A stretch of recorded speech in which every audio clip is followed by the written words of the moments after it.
En chemin, poésie de Jean-Michel Guyot.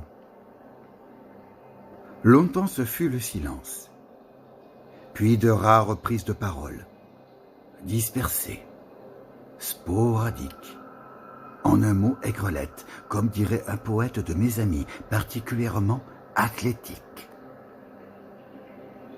Je n'ai décidé que récemment de mettre enfin de l'ordre dans tout ce fatras de paroles écrites, dans la plus grande insouciance et en toute innocence. Si, je vous assure, mais disons cela, je sens bien que je vous inquiète. Il me fallait faire un sort à l'oubli, le combattre vivement, le battre en brèche. L'oubli qui m'occupe et me préoccupe, j'en ai fait une affaire toute personnelle, car personne d'autre que moi ne peut se charger de le combattre, occupés que sont mes semblables à leur propre gloire posthume. Ayant confié mes écrits à cette mémoire seconde, chargée de me seconder en toutes circonstances, qu'est la page blanche que je couvre de signes, j'avais fini par me perdre comme le petit poussé dans les bois, avec ses miettes de mie de pain semées tout au long du périple, entamé avec ses frères et sœurs.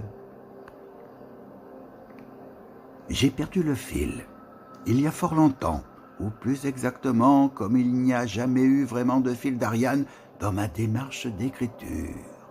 Je dois reconnaître tout simplement que j'oublie au fur et à mesure ce que j'écris, ce qui ne m'empêche pas d'avoir la très nette sensation de bâtir à mon insu une de ces sortes de labyrinthes spatio-temporels qui ne se logent ni dans ma chair, ni dans mon esprit, mais dans ce qui tient lieu des deux, à savoir la page blanche que j'ai couverte de signes.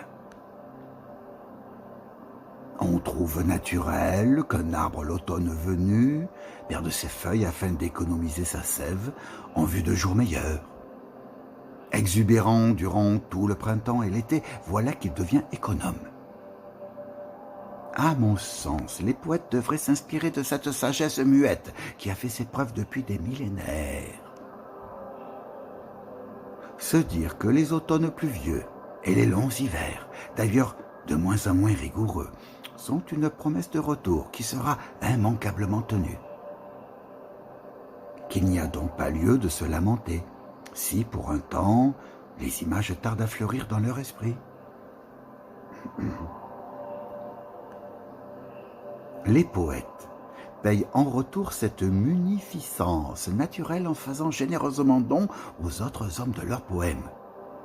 Par ce don, ils invitent leurs lecteurs et lectrices à prendre soin d'eux-mêmes, en soignant leur langage et à veiller sur le petit bout de terre qui leur échoit. Puissance rectrice du langage engagé dans le travail d'une langue qui nous échoit. À la floraison abondante succédera une non moins passionnante fruition, et n'est-ce pas en automne que mûr, désormais, l'on peut cueillir à volonté les fruits de son long et patient travail? Terre et air, pluie et soleil sont de la partie dans cette vaste collaboration entre le travail de l'homme et la nature. Aléa climatique oblige, il arrive parfois que la nature semble se contrarier elle-même, tout comme dans l'esprit du poète, une foule d'injonctions et de suggestions aboutissent parfois à une paralysie temporaire de sa joie d'écrire. L'automne, l'hiver, puis le printemps furent si pluvieux l'année dernière que mes figuiers, mon prunier et mon mirabellier ont donné comme jamais. Prunelliers en fleurs partout dans la campagne environnante, bientôt couverts de belles prunelles luisantes, lorsque du pouce, on en a effacé la pruine, ce givre estival qui recouvre, pour les protéger, mirabelle et prune, couetch et prunelle, alors qu'en avril, encore, ce sont gelées et givre qui les menaçaient. Ce qui a été n'est plus, jusque-là rien que de très banal, mais cette absence nous dure. Présence en creux de l'absence au creux du présent, qui n'est que fuite en avant. Quoi de plus absent à soi que le prétendu présent? Combe ou Doline, le temps présent, mais toutes deux appartiennent à la terre qui les a engendrées. Dans les dolines se perdent les eaux, dans des réseaux karstiques qui filtrent, retiennent et libèrent les eaux qui se sont bel et bien perdues, mais qui cependant ne sont nullement perdues, car tôt ou tard, captives qu'elles étaient, pour un temps seulement, elles sourdent, donnant naissance perpétuelle aux eaux vives. Combes accueille les eaux pluviales qui ruissellent doucement ou violemment.